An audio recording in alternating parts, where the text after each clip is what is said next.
Alright, so we are working through question 1 of 14H, which is asking us to find all the values of x between 0 and 4 pi, for which cos of x equals a half. So immediately I look at cos of x equals a half, and I know, because I'm dealing with cos, when I look at my unit circle, I'm really looking at my x-axis.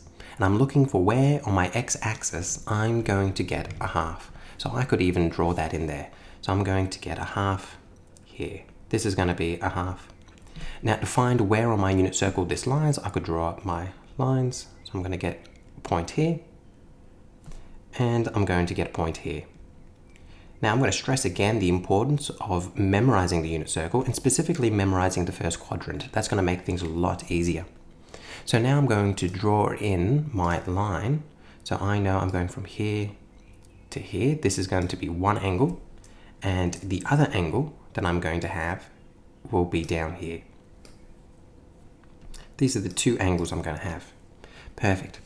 And because you've memorized the unit circle, we should know that this coordinate here is going to be a half the square root of 3 on 2.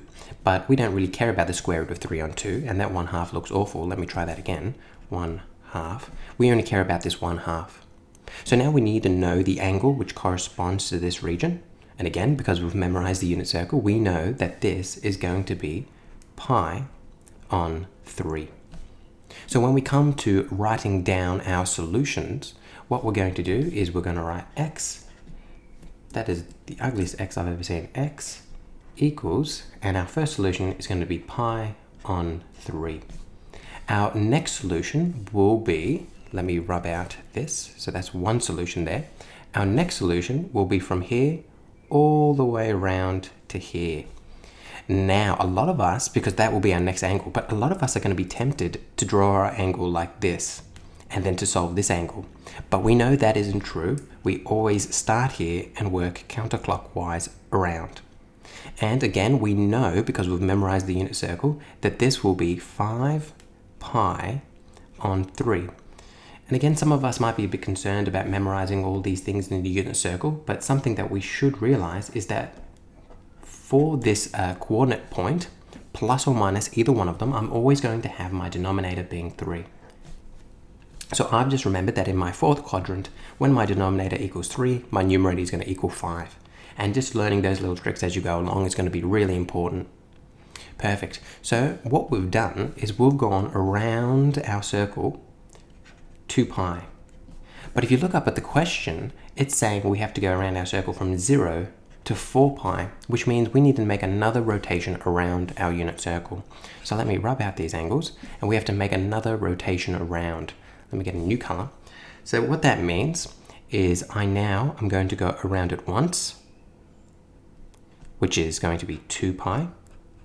And then I need to go up to where I need to. So this dotted line is just showing that I need to go to here, and this dotted line we know is pi on 3. So therefore, to find my next angle, it's going to be 2 pi on 3. Sorry, it's going to be 2 pi plus pi on 3. Or to think of it another way, I'm starting here and I'm adding 2 pi. And then we could come down here and do some working out. So I have pi on 3. Oops, if my computer wants to work. No. I have pi on 3 and I'm plussing 2 pi. What's that going to be? Well, my denominators are going to have to be the same, so I'm going to have to times this denominator by 3. And then I'm going to have to times my numerator by 3. 2 times 3 is 6. Pi plus 6 pi is 7 pi over 3. So therefore, my next answer is going to be 7 pi on 3. Perfect. Now we can rub it out. We still have one more angle to find for our last point. Let me get a new color again. So this time, again, I'm doing a full circle around. And we know that full circle around is going to be 2 pi. And then I'm going to go around until I get to where I need to be, here. And we know that this dotted line around is going to be 5 pi on 3, just as we found here. So to find my next angle, it's going to be 2 pi plus 5 pi on 3. So I'm going to, so another way we could think about it is we take this value and all we're doing is we're plussing 2 pi to it. And again, I need to do some working out. So I have 5 pi on 3. And a little trick you can use, instead of writing 2 pi here, I can just take what I've done here, 6 pi on 3, because I've already done it. There's no need for me to do it again. 6 pi on 3 is 2 pi, and I've already got my denominators being the same. 5 pi plus 6 pi is 11 pi on 3. So that's going to be my final solution, 11 pi on 3. I could then clean up my answer a bit. Oops, I don't need these. And this will be my final answer. These are my 4 angles which will satisfy cos x equals a half. Hopefully this has been helpful to you.